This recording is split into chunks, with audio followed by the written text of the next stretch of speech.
One of the most interesting yet arguably frustrating aspects of the current depiction of Hyrule in the modern era is the expansive gap it's created within the series' lore and chronology. Whilst Breath of the Wild and Tears of the Kingdom are generalised to occur sometime well into the future of the established timelines outlined within the Zeldaverse, indeed the decision to leave specifics open for interpretation or quote-unquote imagination leaves many to assume the franchise is creating a distinct separation from the 35-year history and lore the series was built upon. To the extreme, some would go even further and suggest it's a move to retcon or outright abandon that of an inconvenient history, including the infamous timeline splits of the past. Both Breath of the Wild and Tears of the Kingdom present the fanbase with a dichotomy of sorts, featuring worlds filled with both a litany of information and details that simultaneously raise nearly as many questions as they beg to answer. And arguably the Zeldaverse is now, more than ever, a fan-driven narrative with the experience largely open to interpretation and speculation. No greater mystery exists than that of the theorization and trying to connect the new Hyrule into the wider Zelda pantheon of lore and legend. And whilst this new iteration seems to defy the established traditions of the past in so many ways, the events therein do provide clues that challenge the very foundation of the series' legacy. Today's theory is one about the Trinity in motion. It's a tale of gods and heroes, of wars and plans that span the ages, that would bind the fate of the world to the love of a lifetime. We've got a lot to unravel. And I guarantee it's a theory you haven't heard before.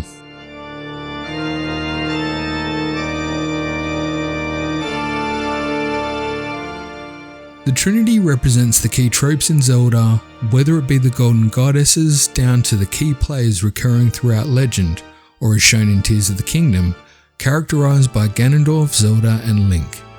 All three are bound to a fate that curses them to repeat the push and pull of light and dark across the spans and realms of time itself.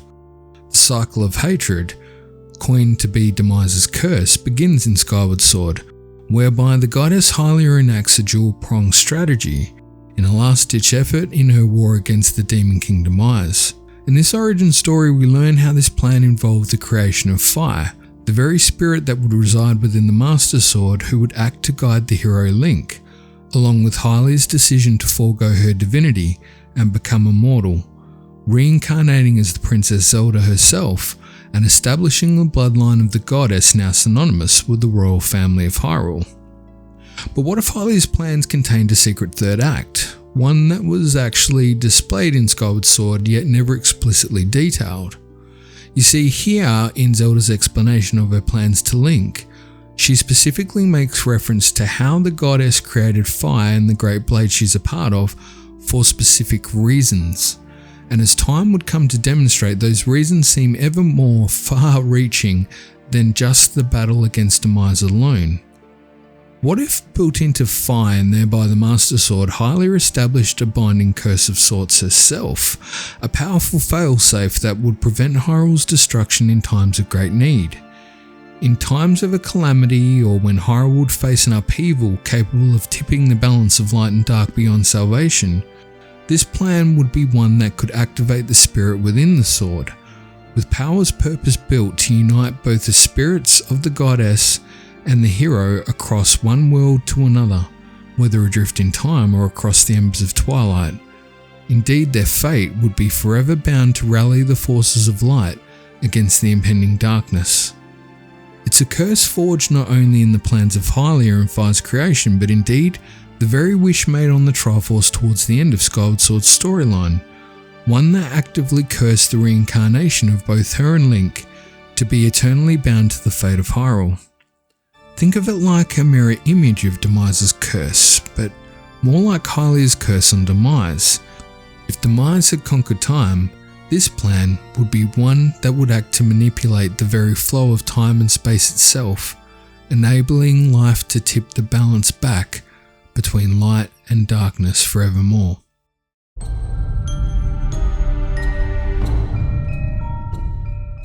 In the battle of the gods that waged between Hylia and Demise, it would become clear that Hylia could not win. Even if Demise was sealed, it would only be for a moment in the grander scheme of things before his release, and eventually the cycle of terror would be born anew. Demise, referred to as a being who has conquered time, professes to have waited eons for his fight with Link in Skyward Sword. Sealing could only be temporary at best, and with infinite time the immortal power of Demise would eventually conquer all. Hylia, a goddess in her own right, was mortally wounded by Demise before his very sealing, and faced with an inevitability that she could never win the War of Time, Hylia would have to make an ultimate sacrifice and come up with a plan to counter the impending doom that would last well beyond her time. To counter this infinite power that Demise would present, a variability of chaos and darkness, Hylia designed fire to be the ultimate machine, capable of bringing order to chaos and guiding those fated by destiny forevermore. Fire would be key in guiding the chosen knight, but also acting as the spirit within the Master Sword for all time, containing within designs of a secret third plan in the War of the Gods. Fire, the physical manifestation of the golden ratio, could be seen as our real-world representation of the ancient mathematical principle considered divine in its providence, and providing a sequence of irrational numbers that are by their very nature infinite and ever-expanding. Represented visually by a spiralless swirl, similar to the one that resonates from the shrines within Tears of the Kingdom, reminiscent of the lasting seal used by Rauru that holds Ganondorf under the castle. Fire is indeed the embodiment of spirit and growth, a manifestation of life itself. With power seemingly infinite and unpredictable, fire could be characterized as the yin to Demise's yang, the perfect counter to balance chaos and the pivotal key to restoring order to the world, regardless of what fate might it yield. Even her physical being, both splendid and ethereal, tends to hint at a pale blue glow, instantly recognizable as the light that emanates from the fully restored Master Sword, but also something iconically linked to icons that are now associated with the aspects of time and time traversal, such as the Gate of Time and indeed the Ocarina. We could speculate that Fire's a creation of Hylia could indeed harness the power of time shift stone technology, and combined with the golden light of the goddess, she would reside within the Master Sword forevermore. Here, she could last the infinite spans of time, ready to counter Demise or his latest incarnation, that being Ganondorf, by drawing on the bloodline of the goddess and her chosen knight and bringing them both into the fray when Hyrule would need them most. Fire, the guardian spirit of the Master Sword, would carry the secret plans of Hylia, encoded into her very essence and DNA, and seeking out the descendants of Hyrule's saviors in order to restore balance, and bring them together to rise against the darkness as the sword of evil's bane. Indeed, the spirit of the hero, the undeniable avatar known as Link, is also epitomized symbolically by an enclosed triangle, one prevalent throughout the images that adorn his place on the Triforce dating back to the cover of Zelda Encyclopedia, but also now synonymous with Rauru and the mysterious Zonai, whose clothing bears homage to the same notable mark. Ancient Greek references could also ring true here, for this triangular symbol is one reminiscent of the fourth letter of the Greek alphabet, characterized by the symbol delta, iconic for representing the value of change or variance between one state and another. By engaging the interactive nature of the medium, players control Link, actively changing the course of events, effectively tipping the balance between the light and the dark, and ultimately deciding Hyrule's fate, just as it was prophesied in Skyward Sword and recurrent ongoing throughout the series' mythology. Past Zelda titles, often defeating Ganon had become synonymous with sealing Ganon, just as Demise was sealed at the ending of Skyward Sword. Neither form of the Demon King seems to ever be extinguished from existence completely. Quoting Impa in the closing moments of Skyward Sword, she remarks that the last remnants of Demise are decaying slowly within the sword, but someone must stay behind to watch over this blade. His spirit must not reawaken. He must never be allowed to threaten the world again. It's a curious statement that both recognizes that although Demise has been defeated, indeed his spirit residing within the Master Sword still poses a threat to the wider landscape of Hyrule. Her penance is that of vigilance, remaining forever watchful and making sure he doesn't return to the world again. It's an interesting statement, one that reflects our understanding of evil itself, whether that be demise or Ganondorf or any incarnation, even the very darkness or challenges that we face within our own lives. They are elements of force that we simply can't avoid, and by their very nature, they are chaotic and not within our control. Indeed, it's within the blissful ignorance of self-delusion that demons find the perfect breeding ground for building their forces to a crescendo. We ignore them, the inevitable calamity or upheaval is bound to meet us in the very near future. And so too was this example one that Hylia would face herself, an inevitable war that she could not win. And it's my belief that Hylia chose an option that stepped outside the very laws that Nehru had imbued into the world in its creation, choosing to leverage the undeniable spirit of the hero, and thus binding them both to the forces of darkness for all eternity via the Mastersword. It was a way of ensuring that whenever great evil would arise to threaten Hyrule, that both her descendants and that of the chosen knight would be awoken to once again go to war with the forces of darkness. It's represented almost symbolically in the wish that's made by Link in the closing moments of Skyward Sword's storyline.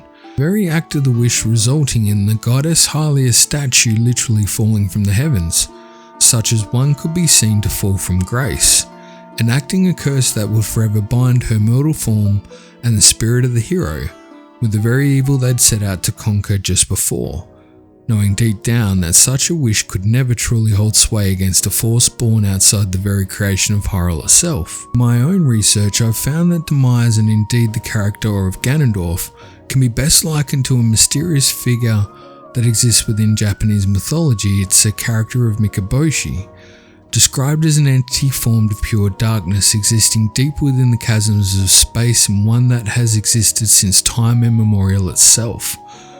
He's also best known by his other name, that of the Dreadstar. Just like the antithesis of the sun goddess Amaterasu, likened so readily to the depiction of Hylia, so too can this characterization of darkness within the Zeldaverse act to answer the common symbology of the moon that permeates the various titles associated with the forces of darkness and evil facing Hyrule in its various incarnations. It goes a long way to explaining why Demise believes himself capable of wielding the power of the Triforce itself, where Hylia seems unable to or cannot. For his very nature is one born outside the creation of Hyrule itself. Just like Mikaboshi, the implied manifestation of the Demon King is one that is free of the very laws imbued by Nehru in the creation of Hyrule, and that of the Triforce left from the labours of creation. Whereas Hylia would be subject to the laws of life and order, Demise's origins and that of Ganondorf indeed lie within the deep blackness of space, would afford them complete freedom to realise the true power that lies within the Triforce itself. The result is the literal Trinity in motion, a story of good versus evil and the forces that would act to tip the scales either way, flowing ceaselessly across time and space in perpetuity bound to the land of Hyrule itself. And this macabre waltz could be typified in the fading embers of Hyrule's twilight, scored by none other than Fire herself, conducting the metaphorical song built into her calculations and very being. As the literal personification of balancing chaos through infinite extrapolation and expansion to create a new cycle, she would act to join the Alpha and Omega of Hyrule's beginnings and ends, as they would exist within calamitous intent. Fire's role would include uniting the forces at play across time and space, and we as the player would join the dance, hoping to shift the balance once again in favour of the light, lest Hyrule be lost to darkness. The Binding Curse is a story of Hylia's last hope, for her love of her chosen people, her land, and dare it be said, the love of her chosen knight, Link. See, just as the shadows never truly disappear from the land of Hyrule, so too does Hylia's hope act to spark the fires of light in the darkest of times, giving both Link and us the player the courage we need to become something far greater than we ever thought we could. A hero worthy of saving the world.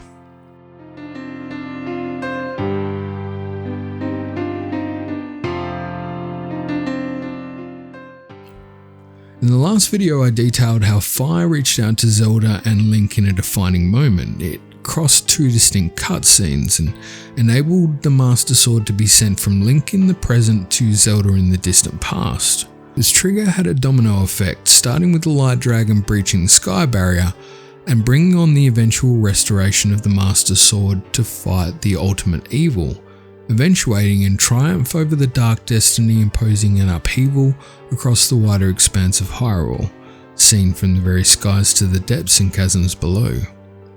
And like the Hyrule map both opens and closes the very culmination of Zelda lore within the encyclopedia, Fire's activation brought on an Ouroboros effect within the bonds of Zelda, Link and the Master Sword, across the realms of space and time itself.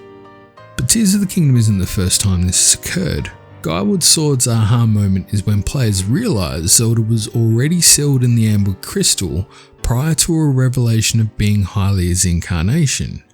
A reveal that was cleverly disguised and well played by Nintendo and acted to surprise players en masse. But therein lies the cycle or time loop conundrum that I'm referencing here in Tears of the Kingdom, albeit in this example one that is instigated and achieved almost holistically through the golden powers of Fire herself. The golden hue not only perfectly signifies her role as the golden ratio, as she acts to restore balance following the upheaval facing Hyrule in that moment, but it also mimics the golden light powers synonymous with the goddess Hylia, imbued in her progeny and that of the royal bloodline. A similar occurrence happens in Breath of the Wild, where Fire's intervention acts to steer the course of destiny, ultimately deciding the fate of Hyrule yet again. It's a brief cameo relived during the memory of Link falling at the height of the calamity in Fort Hateno. In this moment where Zelda activates her powers, shooting out a golden hue of energy to disable the horde of guardians bearing down on them both. In the pouring rain of Hyrule's utter devastation, it's here that regardless of the magnificence of her expression and care for Link, Zelda falls to her knees almost broken on the realization that Link is on the verge of death. It's in this darkest of moments that Fire calls to Zelda, implying an instruction of sorts that seems to provide the direction and clarity Zelda needs at that very moment to steer the course of destiny away from peril. Knowing now what she must do, Zelda beckons the Sheikah clansmen to take Link to the Shrine of Resurrection before setting off on her own journey to return the Master Sword to the Great Deku Tree and facing off in sealing Calamity Ganon for the 100 years yet to come, buying the invaluable time both Link and Hyrule would need to regain their strength and ultimately enabling the defeat of the Calamity Ganon in the events that would be depicted throughout the storyline of Breath of the Wild. Whilst there are many pivotal moments in the game, few could compete with this one for sheer impact. And with barely a light familiar chirping and subtle scoring of a theme, Fire manages to conduct the key players into action, enabling once again the restoration of Hyrule to balance, just as she does in Tears of the Kingdom, in the moment where she joins Link and Zelda across the expanse of time and space, delivering the Master Sword from one place to another and imbuing a sense of purpose and clarity to the agents of destiny, the literal personification of Hylia's secret plan enacting itself yet again to save Hyrule in a time of need.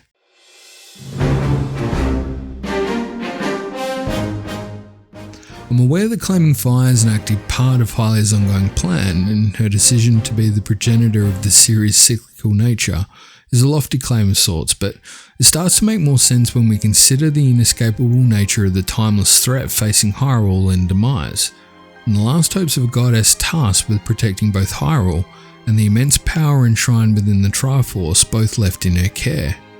Hylia would need a plan that would last well beyond her limits against an opponent known to have conquered time itself, and so enacting this sequence of events would help to ensure the reincarnations of both herself and her chosen knight forever be bound to rise in Hyrule's darkest hour, regardless of her intent. Even if the reincarnation of the Demon King should one day breach the holy grounds of the Sacred Realm, as would come to pass in Ocarina of Time, her plans would still allow the descendants of Hyrule's future tread the passage of time and space itself in an ultimate act of avoiding utter annihilation. Majora's Mask plays this scenario out in the form of Link employing the very Song of Time taught by Zelda using the Ocarina to rewind the impending collision with the moon that bears down on Termina's fate. The thing is the literal incarnation of the Dreadstar himself. The moon would bear down on Termina as witness to a land that exists without the intervention of the goddess Hylia.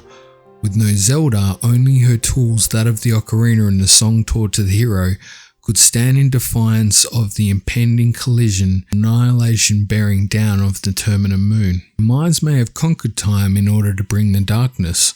Hylia would employ tools within her disposal to manipulate the course of time, acting to counter the plans of darkness with light, regardless of whatever incarnation it will present to her beloved Hyrule beyond the era following Hyrule's creation. And further evidence for how fire would be integral to this conceit is evidenced in the very makeup of the character and behaviour that hints at a grander destiny that awaits further down the line. Within Skyward Sword, it could be argued that Fire's constant chirping of calculations is honestly one of the best references that can be given for why she's intended to represent the embodiment of Hylia's golden solution to Demise's chaos. You see, Fire's constantly referencing percentiles of likelihood throughout Skyward Sword, and even her overly helpful directions were tuned down in the HD remake, in the way she's literally trying to not only assist the player but actively stealing to fulfill the plans laid out in her destiny scored many eons before. Considering Fire as the embodiment of Hylia's calculated method for balancing chaos, with an irrational variability coded into her very DNA, provides me anyway the best explanation for why she is characterised in this robotic analytical fashion we see in Skyward Sword. Considering the immense popularity of Midna as a companion character, and how Nintendo had managed to make her so likeable, the decision to go with Fire's very dry and personal dialogue in Skyward Sword seemed odd to me for the longest of times, but now makes more sense knowing her role and nature is one defined by calculating the infinite probabilities of time and space. Fire, and by Hylia's design, is the spiritual embodiment of probable cause and effect, one weighing up the rectifications of balance. Even the ending of Skyward Sword sees Fire hint towards a reunion with the spirit of the hero, returning to a place of rest within the retired Master Sword.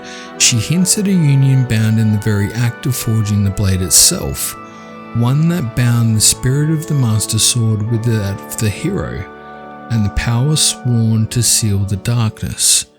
Even that very title, the sword that seals the darkness, implies Fire's very mandate as the spirit designed to aid the hero and the bloodline of the goddess in stemming the advancing threats of evil whenever and wherever they would come in the endless bounds of Hyrule's future.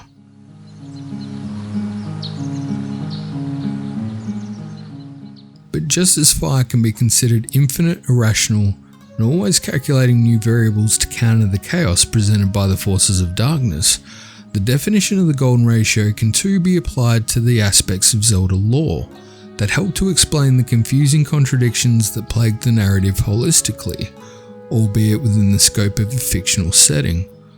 Within its expanding spiral nature lies the threads acting to connect not only stories of legends past, but also those yet to be told. Where Demise as a being who had conquered time, Fire could represent a continuum that theoretically expands infinitely across both space and time. Like a beautiful spiral pattern, her immortal influence is capable of casting an ever-growing net over the events within Zelda's universe. Imagine everything that has happened in the Zelda timeline and chronology as events past, present, and existing. One where adventures, characters, and storylines have and did exist as they were, with nothing changing, because indeed that past does and always will exist, now forming the stories of myth and legend. But it would beg a larger question: how can you possibly go back to the founding of Hyrule as we've done in Tears of the Kingdom, now with a different looking Rauru, a whole different race for example, different geography or landscape, or even in an era that seems to have happened familiar yet somehow different? Well, by creating a connection from one point to another, a cycle within the larger legend, the Zelda series is by definition now open to interpretation, depending on the perspective of the audience. It simultaneously exists as a standalone event whilst also presenting a new iteration, capable of developments in a future yet to come to fruition. I might consider it a controversial viewpoint, but one that I'd argue has been deep at the heart of many of a legend told so far. A depiction of time-travelling chicanery that defies typical depiction and bound firmly within the fictional world of Hyrule and the legends of Zelda to date. I'm not going to tackle the timeline chicanery and arguments of time travel theories because honestly, it's a debate that is interpretable yet even more so in a fictional world, citing gods, demons and spirits as matter of fact to the context of the narrative it pertains. The Zelda series presents this duality time and time again, whereby a cataclysmic event, even that depicted such as an upheaval that occurs, eventuates in our protagonist traversing different worlds or times or dichotomies of an eventual nature that will present a storyline or adventure that can be cycled within two distinct points. And whilst they create an effective standalone story, they also allow the developers, should they wish to do so, an ability to expand out further and form an iteration with repercussions affecting the wider canon. Even if the adventure involved events of another place or time, for example that of the past, then it doesn't mean the prior events are retconned. Simply they exist in a state of multiplicity. Concept that shouldn't surprise anyone, and in fact it riffs off the very multiplicative gameplay approach the team have taken since Breath of the Wild was first conceived and summarised in the GDC conference presented in 2017. It's also summarised to mean how the decision was made to not definitively place the games in a timeline specifically and let the players determine it for themselves. Zelda's changing events in the past should technically mean that our understanding of the time that was is now changed, or alternatively, a new iteration could be created. If however that adventure occurred under ambiguous conditions ranging from a self-contained time loop to some new timeline thread or some other Mobius strip type application of dimensional traversal that breaches the inherent logic of the space-time continuum, then I'd argue technically speaking anything is possible. Allow me to explain. We have here theory A, and that's one that states that Zelda has now just formally retconned the timelines, and I could argue that that is perfectly valid. It is indeed perfectly valid when compared to theory B, which would state that a new timeline has been created because things have changed due to Zelda travelling back in the past. Both theories are just as plausible though as theory C, and this states that we've actually created a tear in the space-time continuum in Tears of the Kingdom, and the next Zelda game will logically follow how we handle the impending apocalypse of Hyrule's universe as a consequence of our hubris and folly in attempting to play beyond the laws of time and space well beyond our comprehension. Even that could well be argued against another theory, that's theory D, and that puts forward the argument that Zelda theories take themselves way too seriously, and we should honestly just enjoy the game and story for what it is more, and worry less about being right and more about what's fun.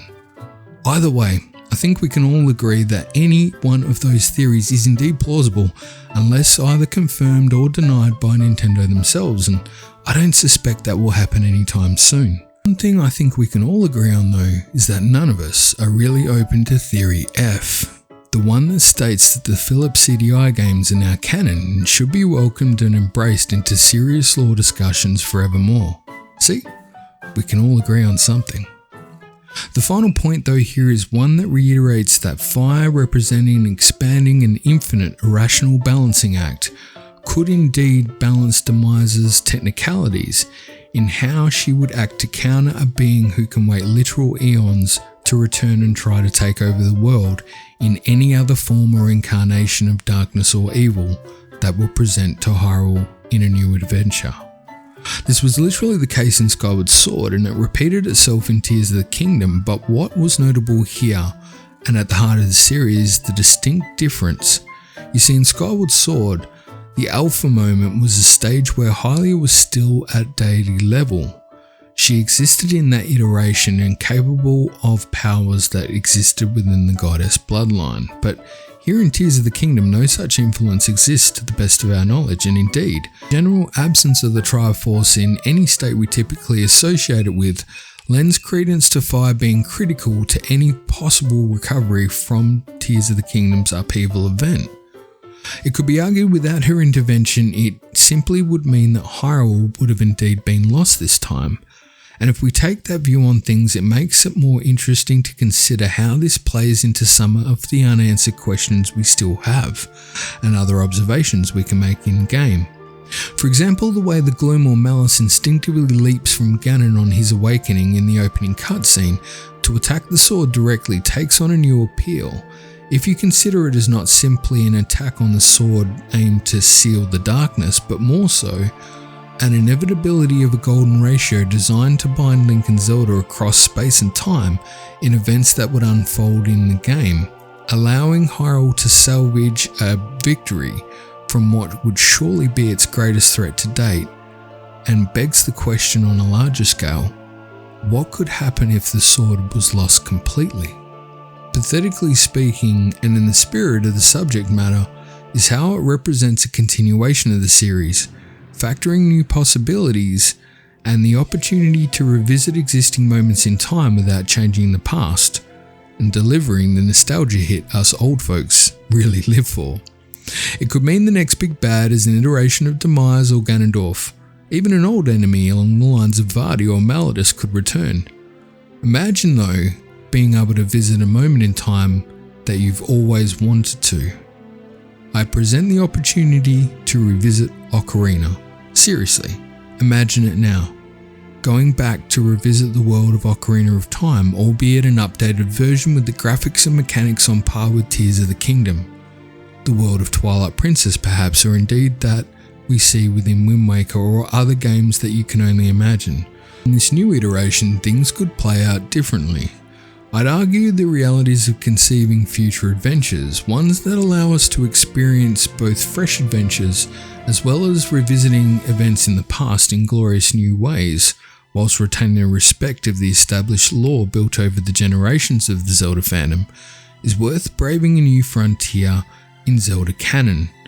It's one that dares to imagine a logic not entirely based in the mundane reality we seek escapism from when we play the games themselves, lest we burden this fictional realm with the greatest evil of them all, the well-worn practice of over-adulting. The tireless efforts that some seem consumed in, allowing them to sap the very fun and nature out of everything that defies easy explanation. Just as the adults in Hyrule fail to see the dragon's magnificent dance across the skies above, so too is our fate foreshadowed in losing touch with the very imagination that drew so many of us to this series as children long ago. Like I said in the beginning of this video, the future of the series is now more than ever left to the fandom to decide, and the greatest voice lies within the imagination of a generation growing up right now playing Zelda for the very first time, lost in a wondrous adventure they will come to cherish just as much as the generations did before them. From the skies to the depths, Fire's actions in Tears of the Kingdom have had lasting consequences, but there is indeed one worth considering that we haven't yet discussed. You see, those actions led to this theory, and indeed the last few videos I've published. In turn, they created comments, and within this community, a new conversation. In that dialogue, engaging in the theoretical, we fans have shared our many viewpoints, garnering fresh perspectives and understandings we can all choose to learn from. Armed with the eyes of the many, our perspectives can change and grow, and in light of this, it could be argued that Fire's actions have indeed broken the metaphysical fourth wall, reaching the very boundaries of the digital realm and colliding with our own reality, creating consequences both unexpected and unintended. But dare it be said, here, iterations of a reality look somehow different with the lens of a newer perspective. If our real-world cynicism imposes a shadow of calamity on the future of Zelda, perhaps the Master Sword calls out to us from another world entirely, reminding us that hope is the gift we give ourselves. And when the shadows of darkness loom heavy on the world of tomorrow, it's our imagination that remains the realm of the free, and the future breathes new life like the breath of the wild calls out to the hero within us all. And if you've lasted this long, I'd love to know your thoughts. Do you think there's more to the story of Zelda, and stories yet to be revealed in future that will shed more light on this Trinity saga, or Fire's role indefinitely? Does Tears of the Kingdom signal the end of darkness for Hyrule, or will tomorrow bring a new legend of good and evil? If darkness returns, what form might it take? Could we maybe see the return of other villains from Zelda's storied chronology, perhaps Vardy, or even fan favourites like mine, Girahim? The last few videos have garnered some fantastic conversation and discussion from the community, and as always, I'm looking forward to hearing your thoughts about everything and anything Zelda. If you enjoyed the video, a like always goes a long way, and feel free to subscribe if you want to stay notified of new content coming. Expect something new on the horizon very soon as part of my plans for future content and improvements to the channel ongoing. But until next time, please, be good to yourselves and to each other, and keep being amazing, because truly you are. We'll see you next time here on GameSmiths.